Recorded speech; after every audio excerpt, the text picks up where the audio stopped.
until fairly recently, reps were the primary conduit of all product information. That's where I learned everything about everything, was the guys that came in and just taught me. There weren't, there was the occasional trade magazines, but there really wasn't the internet. There were some individual cut sheets and catalogs that people would send out, but it didn't give you much nuance and all that much detailed information. If you were going to learn about equipment or a product or a trend, you were going to find out from a salesperson of some sort. So the reps were they were the primary influencers on what I thought was cool. And I thought, yeah, looks like a pretty fun job. I think I could do that someday. I had a lot of mentors. Paul Morris was one of my mentors, who's also my biggest competitor. Skip, most certainly, from Skip's music, been a big influence on me.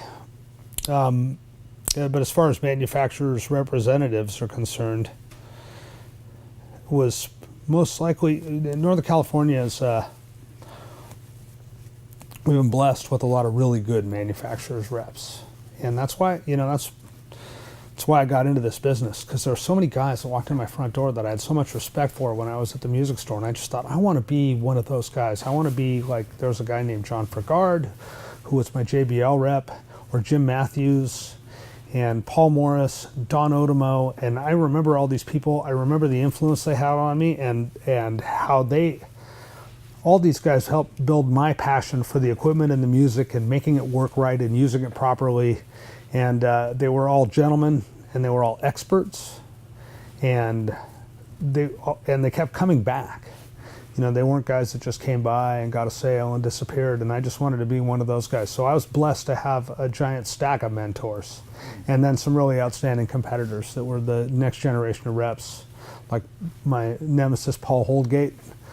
And he was my nemesis for a long time, but between he and I and the great microphone wars of the 1990s, we were so busy selling microphones.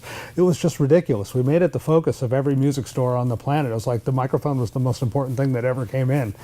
And because we were just beating him senseless about it. I kind of feel bad in retrospect. Yeah, Paul Holdgate would be another big influence on me.